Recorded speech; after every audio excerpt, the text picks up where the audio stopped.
सिद्धेभ्यः ओम नमः सिद्धेभ्यः ओम नमः सिद्धेभ्यः। अनंतानंद सिद्ध परमेष्टि भगवान की, रुचिंतामणि पारसनाथ भगवान की, शासन नायक भगवान महावीर स्वामी की, परम पूज्य आचार्य सकल कीर्ति महामृराज की, परम पूज्य आचार्य भगवान गुरुदेव विराग सागर जी महामृराज की, परम पूज्य पट्टाचार्य आचार्य विशुद्ध सागर महाराज की, परम पूज्य आचार्य सागर महाराज की, जिनवाणी माता की, परम पूज्य पाद विश्वसाई महाराज की जय, मुनि संघ की जय।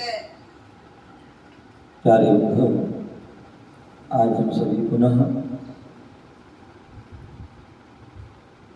भारत की राजधानी दिल्ली के निकट हरियाणा प्रांत सोनीपत जिला राय तहसील असावर प्रोग्राम भव्य लघु संदेशकर तीर्थ क्षेत्र पर हम विराजमान हैं, जहाँ पर पारसनाथ भगवान का भव्य सम्मोहन बना हुआ है। भगवान महावीर स्वामी की जो वाणी खिली वही वाणी जिनवाणी के रूप में प्राप्त है। उसी जिनवाणी के लिए हमारे आचार्य भगवंतों ने लिपिबद्ध किया और 4 अनुयोग के माध्यम से उन्होंने हमारे लिए वह वाणी दी। और उन 4 अनुयोग में प्रथमानुयोग, कर्णानुयोग, चरणानुयोग, द्रव्यानुयोग।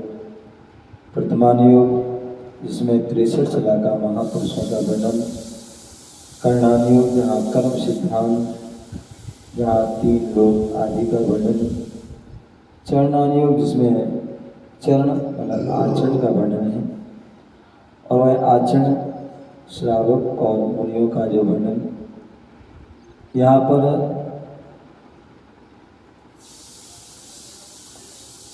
मुनियों के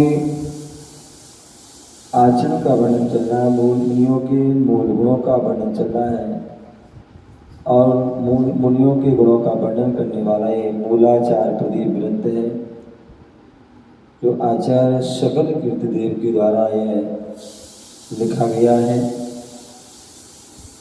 यहाँ पर हमने कल जाना था कि मुनिराज जो है 5 महाव्रतों का पालन करते हैं। उन 5 महाव्रतों का जो है 9 कोटि से उनका रतिचार रूप से पालन करते हैं। कल यहाँ बताया गया था मेघ, बारिश की छोटी बूंद, बर्फ और जल का एक जीवों का वह स्पर्श या संगठन आदि ना कभी करना चाहिए और ना ही कभी करवाना चाहिए। ऐसा यहाँ पर जो है आचार्य भगवान ने कहा गया था कि जो मेघ है पानी है, और उस पानी का हम जो है मर्दन कर रहे हैं, स्पर्श कर रहे हैं। जैसे हम देखते हैं कभी पानी बरसता है और सामान्य गृहस्थ लोग क्या करते हैं, बरसात में खड़े हो जाते हैं, हाथ से इसको स्पर्श करते हैं, कहीं यहाँ डालते हैं वहाँ डालते हैं आदि की सारी क्रियाएं करते हैं। अथवा कभी बर्फ आदि ओले गिरते हैं तो क्या करते हैं, उन बर्फ को गोले को उठा देते हैं और कहीं किसी के सिर पर रख देते हैं, कहीं किसी के शर्ट के अंदर डाल देते हैं, कुछ करते हैं, या उसको मसल रहे हैं या उसको भक्षण भी कर लेते हैं। लेकिन मुनिराज ऐसा वैसा कार्य नहीं करते। छोटी बूंदों में रहने वाले बोले, आप देखिए बरसात आदि का जो पानी आदि होता है, बूंद आदि होती है, वैसे तो कहते हैं बरसात का पानी अच्छा पानी होता है, अमृत पानी कहा जाता है। श्रावक जन को इकट्ठा करते हैं और फिर उसको छान आदि करके प्राशुद्ध करके साधुओं को भी जो है आहार आदि में चलाते हैं। लेकिन सामान जो पानी गिर रहा है और उन पानी की बूंद के वो जो हम स्पर्श करते हैं आदि, तो उससे क्या होता है जो उसमें जल का जो जीव होते हैं उनका स्पर्श का जो है स्पर्श करने से उनकी बाधा पहुंचाने के लिए या उनका हनन करने से हमें हिंसा का दोष आदि लगता है। जैसे मतलब छत है, छत पे चौका किसी चौका लगाया, उसने छत पे पात रख दिए, उसमें पानी इकट्ठा हो गया, उसको छान के फिर करके चलाता हूँ। यही तो बोला था, मैंने यही तो बताया, मैंने यही तो बोला है कि जो ग्रस्त लोग होते हैं पानी गिरता है और पानी को इकट्ठा कर लेते हैं और इकट्ठा करने के बाद छान लेते हैं, छान करके उसको प्राश्व करके उन्हीं के आहार आदि में देते हैं, अमृत का काम करते हैं। और आजकल बहुत सारे राजस्थान आदि और अब तो सब जगह लगभग व्यवस्था हो रही है और सरकार की तरफ से भी पानी को संग्रह करने की वह अनेक प्रकार की प्रक्रिया, तालाब, नदी, बांध आदि और ये बहुत सारी कोई पाइप वाली वैसे टैंक जैसा संग्रह करते हैं, बोलते रहा हूँ नए मकानों में टैंक ऐसा मना करते थे, बोले वो पानी वाली ले सकती, वो बोले सबकी अपनी अपनी सोच है, अन्य संघ वाले सभी लेते और उन्हें जो है यही सबको यही बताते हैं। मैं अभी सूर्यनगर गया था और वो अन्य संघ के बहुत बड़े भक्त हैं, तो बता रहे थे कि वही महाराज जी या माता जी ने बताया था कि ऊपर से छत आदि का जो पानी आता है उसको पाइप से उसको आते हैं और यहाँ हमने टैंक बना रखा है, इसमें उसको हम संग्रह करते हैं और उसको फिर हम चौके आदि में देते हैं। बोले हम भी जो है वो सात प्रतिमा है, मतलब उनके घर में पूरे परिवार प्रतिमाधारी है सारे, तो बोले हम उन्हीं पानी में चल। अभी कल परसों कोई आए थे भैया, ऐसी बात चल रही थी, तो मैंने कहा कि जो बोले हम तो शुद्ध लेते हैं, तो मैंने प्रतिमा ले ली, तो बोले महाराज पानी की समस्या है, तो मैंने कि पानी की समस्या के लिए तो ऐसा है, दो प्रकार की ऑप्शन है, आप ये जो है पूर्ण रूप से ऐसा संकल्प ना करें कि हम पूरी कर लेंगे, जहाँ जैसी व्यवस्था हो आप ले लीजिए, जहाँ कुएं की व्यवस्था है कुआं से ले लीजिए, जहाँ बोरिंग की व्यवस्था है बोरिंग के लीजिए।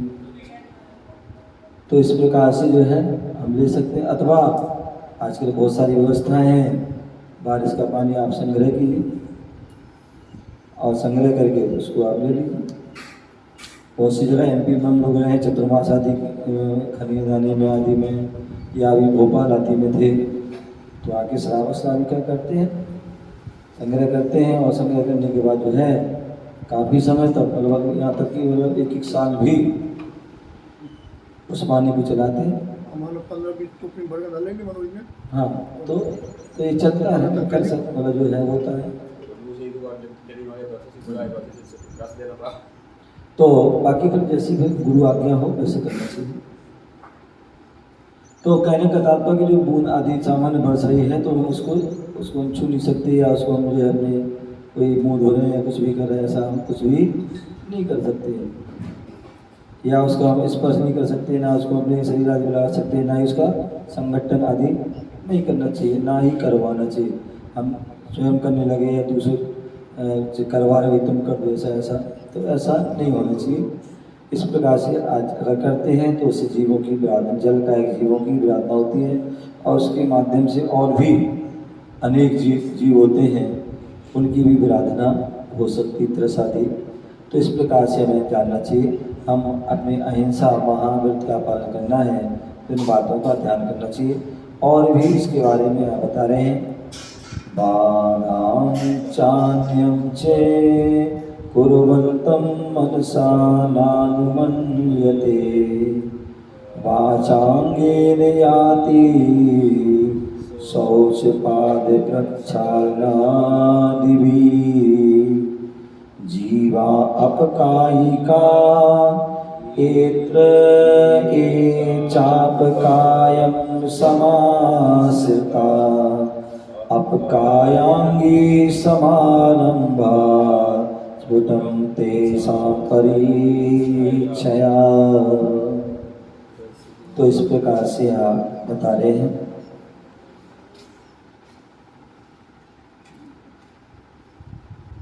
यहाँ बता रहे हैं कि जो शौच, पाद प्रक्षालन आदि के द्वारा उन जीवों को बाधा देने वाले अन्य पुरुषों को मन वचन काय से कभी भी अनुमोदना नहीं करना चाहिए। क्या कई बार लोग, बहुत से लोग होते हैं तो देखते ना, अन्यग्रस्त लोग क्या करते हैं,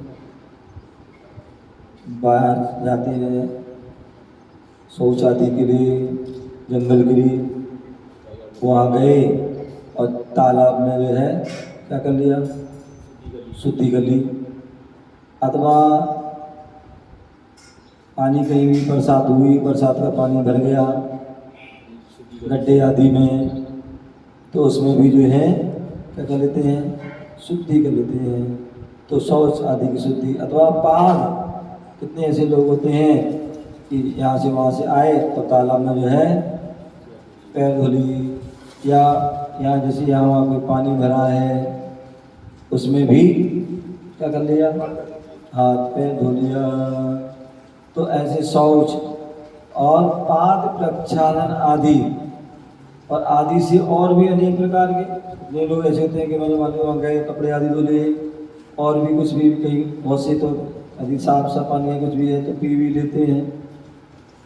तो बहुत सारी जो है प्रक्रिया आदि वो नहा भी लेते हैं। तो ऐसी वो प्रक्रिया करते हैं।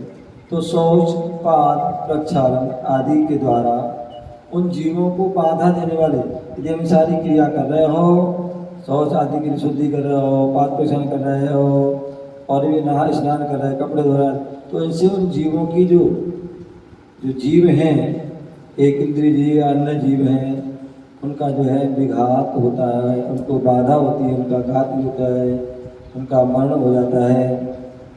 तो ऐसे जो है स्वयं भी नहीं करना, जो कोई यदि कर रहा है तो उन अन्य जो है उन करने वाले जो हैं उनके लिए अन्य पुरुषों को उनकी कि हाँ यार जो कितना अच्छा काम कर रहा है, तो बढ़िया, इसने तो उस पानी पैरी धो ली, आदि धो ली, उसने नहा भी लिया, उसने कपड़े भी धो लिए, क्या बढ़िया काम किया। तो ऐसी जो है अनुमोदना भी उसकी नहीं करना चाहिए, क्योंकि उस अनुमोदना करने में जितने जीवों की प्रार्थना होगी उसका घात भी तुम्हें लगेगा। यदि कोई जमीन खोद रहा है, अरे कितनी बढ़िया जमीन खोदी है, या हमने जमीन खुदवाई, तुम ऐसी जमीन खोदो, ठीक है ना। तो इस प्रकार यदि हम कहते हैं तो हमें क्या होता है, कोई भी साधु संत हैं तो उनको उसका क्या होता है, दोष कृत का, कार्य का अनुमोदना दी। या तुमने बहुत अच्छी खोदा, बहुत अच्छा ये काम किया, किसी ने मकान बनवाया, किसी ने बंगला बनाया, किसी ने कोठी बनाई, किसी ने और भी कुछ भी, टैंक खुदवाया, पानी की कुआं खुदवा दी, और उसके अंदर क्या कर दिया, इसकी बहुत बढ़िया किया, क्या सुंदर बनाया, ये किया वो किया। तो इससे उसमें जितनी भी आरम सारम होगा, जितनी भी जीवों की प्रार्थना होगी, जितने जीवों का घात होगा, उस घात में तुम भी उसके भागीदार हो जाओगे। उसमें तुम्हारा वह पूरा उसमें क्या लगेगा, दोष लगेगा। क्या लगेगा, पूरा का पूरा उसमें दोष लगेगा। इसलिए साधु जन जो है वह कृत कायिक अनुमोदना का, मन से वचन से काय कृत आदि इन सब का जो है त्याग रहता है, वो किसी प्रकार से वह नहीं करते हैं, और यदि करते हैं तो उनको दोष लगता है, और उसका वो प्रायश्चित की भागीदार है, प्रायश्चित देते हैं। जैसे साधु समझ हो जाती है, उसके लिए चार बार तो उसकी जैसे आज निर्यातकाचार्य ने उनकी किसकी लिए बोला, तो उसमें उनको दूसरा है। ध्यान रखिए, मूलाचार ग्रंथ में, भगवती आराधना ग्रंथ में, मरणगंडिका ग्रंथ में उल्लेख आता है कि साधु का जो 48 साधु आदि का उल्लेख है, निर्यातकाचार का उल्लेख है, तो बोले उनका काम कहाँ तक है। वास्तविकता में देखा है, जब तक साधु की समाधि नहीं हुई है तब तक उनका काम है। समाधि होने के बाद वो श्रावक को सौंप देते हैं कि भाई अब तुम जानो, तुम्हारा काम जाने, अब तुम जैसी भी तुम जिसका जो करना चाहो वो तुम जानो। संस्कार किया। वो सारी उनका काम नहीं है, यह मूल विधि ये है। अथवा कहते हैं कि जो है प्राचीन पद्धति में साधु संत जंगलों में रहा करते थे, वन पर्वत में रहा करते थे, तो क्या करते, ये समाधि हुई तो जो ऊंचे स्थान पर उसको सबको रख दिया। उस टाइम संस्कार नहीं, संस्कार ऐसे रख दिया। अब चील कौआ आदि जो भी कुछ है उसको जो खाते रहे, कुछ भी करते रहेंगे, और उसके बाद 3 दिन बाद देखते थे या दिखवाते थे तो उनका सिर कहाँ पड़ा है, कुछ जो अंग हैं वो कहाँ पड़े हैं, तो उससे मालूम पड़ता थी उनके ऊंचे की ओर पड़े हैं, तो समझ लो उनकी सदगति हुई है। और यदि कोई नीचे मतलब गड्ढे गड्ढे में हवा पड़े हैं तो इसका मतलब कि जो उनकी जो है वह या तो मध्य लोक आदि में या अधोगामी हुए, आदि उनकी गति सही नहीं हुई, बिगड़ गई, ऐसा होता था। लेकिन वर्तमान में ये प्रचलन है, क्या है प्रचलन, वर्तमान में ये प्रचलन चल रहा है, यदि मुनिराज की समाधि होती है कोई या कोई आचार संघ आचार निर्यापकाचार के जो है सानिध्य में चतुर्भुज संघ में सानिध्य में समाधि होती है, तो वर्तमान में ये पद्धति चल रही है कि जो पहले से ही ब्रह्मचारी या गृहस्थ या प्रतिष्ठाचार आदि को उनको पहले से ही क्या करते हैं, उनको समझा के रखते हैं, या कोई साधु को बता देते हैं, वो साधु उनको क्या इंडायरेक्ट या जैसे भी कुछ भी वो कराते हैं, ठीक है ना।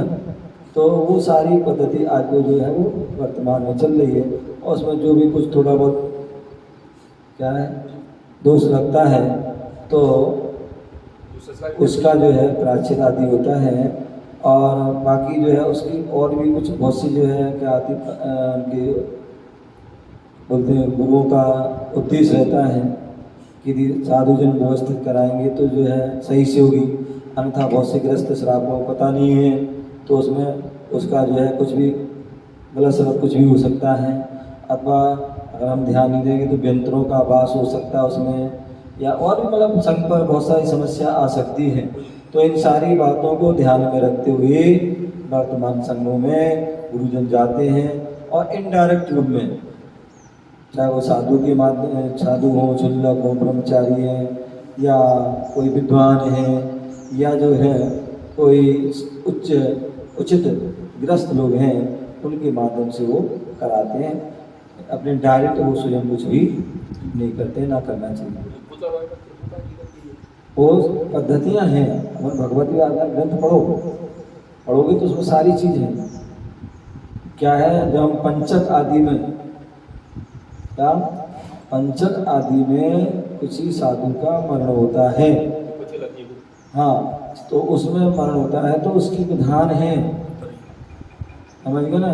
कि पंचक में जो है मृत्यु हुई साधु की, तो उसके में उनको जो है एक पुतला आदि जो है उनको साथ रखना पड़ता है। लेकिन साथ रखने का मतलब जो है चिता में रखते हैं, मतलब उनकी जो उसमें रखते हैं उनको साइड में रखते हैं और बोल देते हैं कि मैंने तुम्हें प्रभावना के लिए संघ आदि आदि के लिए मैंने साधु 1 दिया 2 दिए आदि दिए।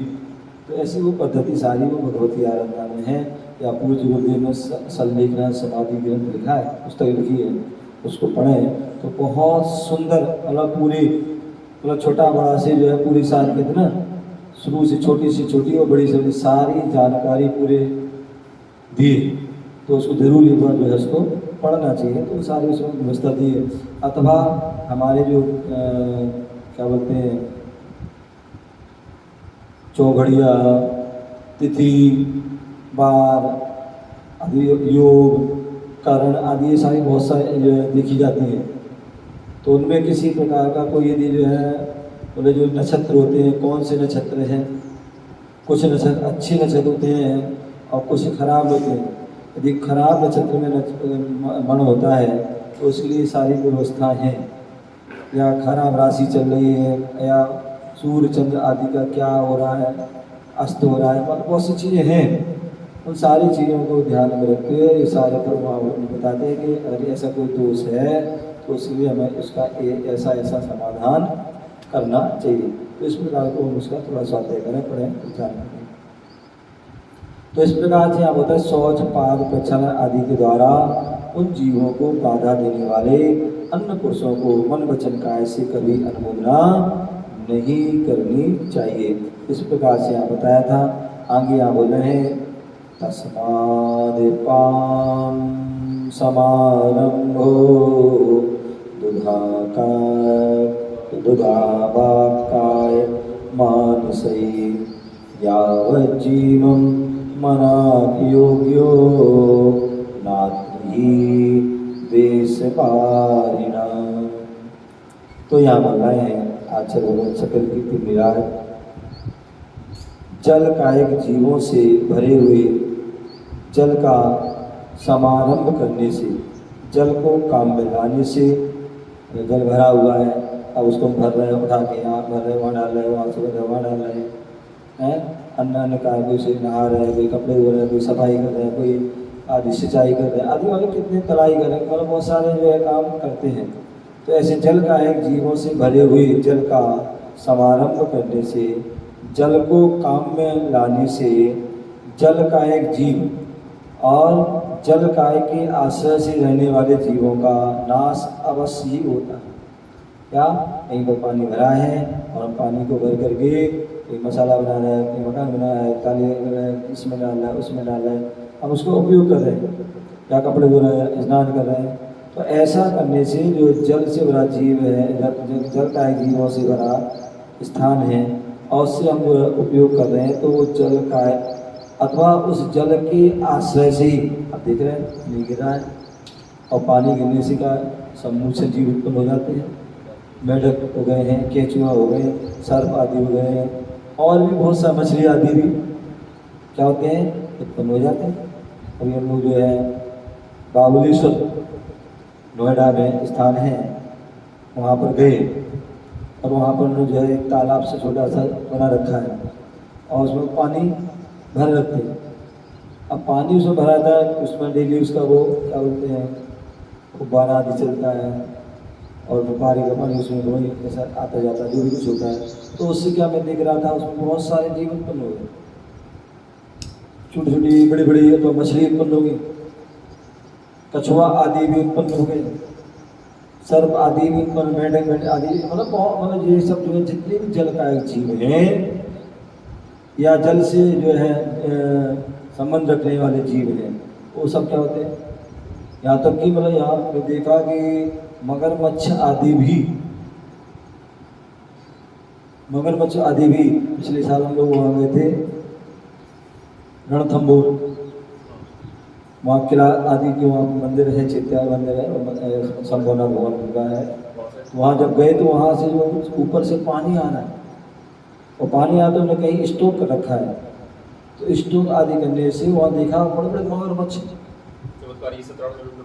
मगरमच्छ आदि जो है वहाँ पर जो है उत्पन्न हुए और वहाँ रहते। तो ऐसे कई स्थानों पर जो है कई बार ऐसा देखा जाता है। तो इसलिए बोले जल का जीवों से भरे हुए जल का समारंभ करने से, जल को काम में लाने से, जल का एक जीव जो है या जल काय के आश्रय रहने वाले तो जीवों का नाश अवश्य होता है। ना जल भरा उसको आप यूज करोगे कैसे, ऐसे बिना छाने। इसलिए कहा जाता है कि कोई भी जो है ग्रस्त है कभी उसे अनछना पानी को प्रयोग नहीं करना चाहिए। क्यों? क्योंकि तो हमारा जैन धर्म कहता है कि एक बूंद अनछने पानी में असंख्यात जीव होते हैं, और वैज्ञानिक ने भी खोज की और उन्होंने भी बताया कि एक बूंद अनछने पानी में 36,450 जीव होते हैं। तो जब ऐसा उन्होंने बताया, जब जो उन जीवों के बारे में, तो उनके आश्रित रहने वाले कितने और जीव होंगे। तो इसलिए कभी भी जो है हमें अनछना पानी, बिना छना हुआ पानी यूज नहीं करना। छानते हैं तो उससे क्या होता है, जो त्रस्काय जीव हैं उनकी रक्षा हो जाती है, उनकी हिंसा से बच जाते हैं। तो साधु जन कह रहे हैं, त्यागी वृत्ति कहते हैं, आगम कहता है कि केवल इतने मात्र से आप पूर्ण रूप से हिंसा से नहीं बचे। आपको पानी छानने के साथ साथ उस पानी को उबालना भी है। क्या करना है? पानी को छाना तो आपने अभी त्रस जीव को अलग किया, अभी एक इंद्रिय जीव फिर भी है और उसको उपयोग करोगे तो एक इंद्रिय की हिंसा का दोष लगेगा आपको। लेकिन जब हमने उसको प्रासुक कर लिया, गर्म कर लिया, उबाल लिया, फिर हम उसको यूज करते हैं, तो फिर वह दोनों जीवों से वह रहित है। ना उसमें त्रस जीव है और ना ही अब उसमें एक इंद्रिय जल का एक जीव भी नहीं है। तो इसलिए जो है, जो अणुवृत्ति हैं या महावृत्ति हैं, उन सब वो सब जो है उन जीवों की रक्षा के लिए क्या करते हैं? जल को, जो भरे हुआ जल है उसको प्रयोग करते हैं।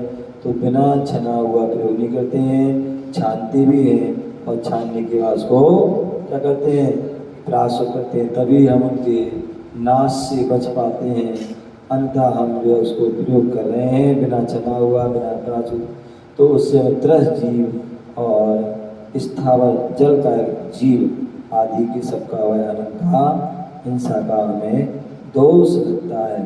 तो इस प्रकार से बोले हैं, जल का एक जीव और जल के आश्रय लेने वाले जीवों का नाश अवश्य ही होता है। इसलिए अरहंत के भेष को धारण करने वाले क्या मुनिराज कौन है? मुनिराज कोई सामान्य नहीं है।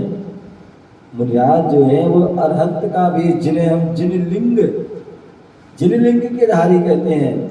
जैसा अरहंत का भेष है, निर्गंध मुद्रा, ऐसे ही मुनिराज आचार्य उपाध्याय साधु हैं, वो भी जो है क्या है? अरहंत के भेष के धारण करने वाले मुनियों को मन वचन काय, कैसे? मन वचन काय कृत कार्य अनुमोदना से जीवन पर्यंत दोनों प्रकार के जल का समारंभ क्या कभी नहीं करना चाहिए। क्या नहीं करना चाहिए? जो अरहंत के वेशधारी ऐसे मुनिराज को ना मन से कभी मन में भाव नहीं कि ऐसा पानी इकट्ठा करना है, वचन से किसी कहना भी नहीं चाहिए, और काय से करना भी या उसको पानी संग्रह करने लग जाए, क्या ग्रस्त करे वो तो अलग बात है। लेकिन कई बार होता है, कोई भाई ने कहीं पकड़ दिया, भैया बर्तन यहाँ से वहाँ रख दिया, क्यों? बरसात हो रही, पानी इकट्ठा हो जाएगा है, या बाल्टी भर के रख ली अपने कमरे में या कुछ भी कर लिया।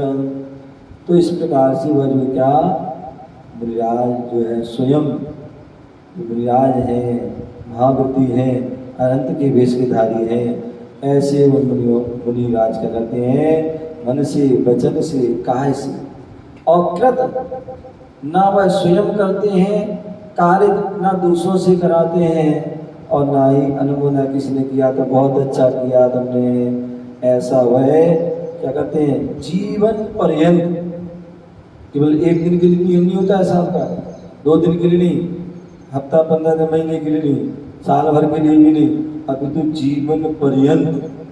इसलिए जीवन पर्यंत जो है इन दोनों प्रकार के जल का जो है समारंभ नहीं करते हैं, उससे ऐसा कोई कार्य नहीं करते हैं जिससे कि वह दोनों प्रकार के जीवों की हिंसा हो। इस प्रकार से वह ध्यान रखते हैं। इस प्रकार से आप उनको कहा गया है, हमें इसके बारे में जो है जानना चाहिए। और भी यहाँ पर बोले हैं, ना सद्धराती यो त्रयितान प्राणीनोपकायतान सागरेर दीर्घ संसारम लिंगस्तोपि कुमारगा ज्ञातवेति जलकायानां कार्यालिंहिंसाना जातुचित शौचादि कारणैर्दक्षैर् मनोवाक् काय कर्म भी। तो अब यहाँ बोल रहे हैं, जो मुनि अपकाय, क्या अपकाय मतलब जो है जो जल काय, पृथ्वी पहले पृथ्वी का हुआ था, अब अपकाय मतलब जल का वर्णन जो है चल रहा है। तो इसलिए जल काय में प्राप्त हुए उन जीवों का श्रद्धा नहीं करता है, वह कुमारगामी बहुत दिन तक संसार में परिभ्रमण करता है। क्या बोले? जो मुनि जो अपकाय को प्राप्त हुए उन जीवों को, जो अपकाय जीव हैं उन पर श्रद्धा नहीं करता। अरे जीव जल में जीव कहाँ होते हैं? मुझे तो एक भी नहीं दिख रहे। क्या? मुझे तो एक भी नहीं दिखे। कहाँ है जीव? ये तो जल है। अरे जल है तो वो ही तो जल ही तो जीव है। तो ऐसा यदि वो श्रद्धा नहीं करता है तो क्या है?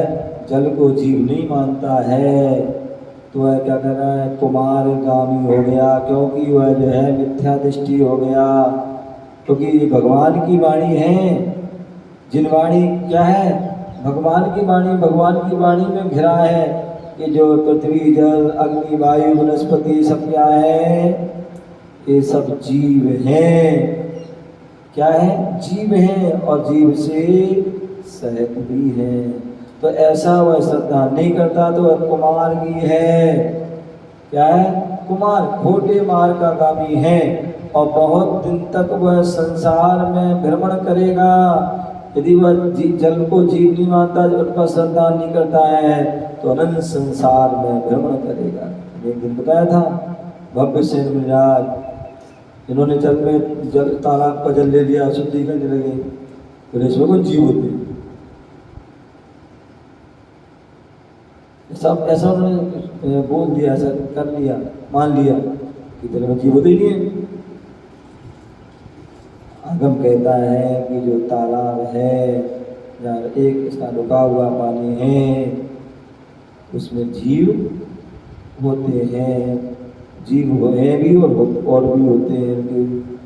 तो इस प्रकार से तो वह ऐसा नहीं मांगा, तो श्रद्धा नहीं करा तो कुमार की है और बहुत दिनों तक क्या होगा? वो संसार में भ्रमण करेगा, क्योंकि उसे श्रद्धा नहीं।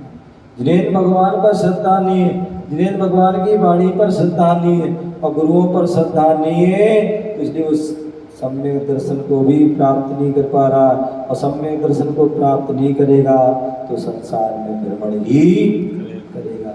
इसलिए चतुर मुनियों को शौच आदि, क्या?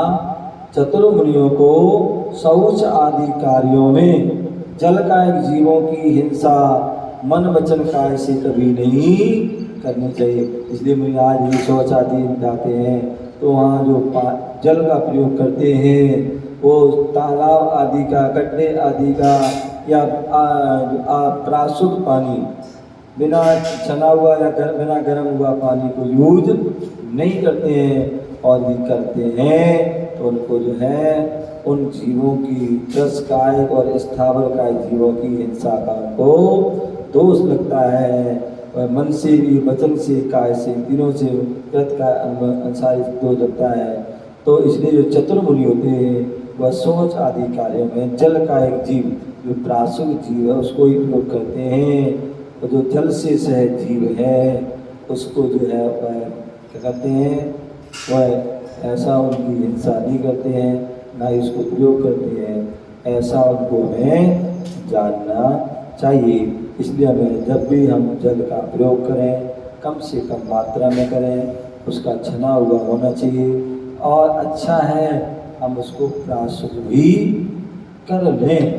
क्या कर लें? उसको हम छान करके तुरंत प्राशुद्ध कर लें और प्राशुद्ध कर लोगे तो 24 घंटे हुए हम उसकी मर्यादा हो जाती है तो आपको किसी प्रकार का दोष नहीं लगेगा।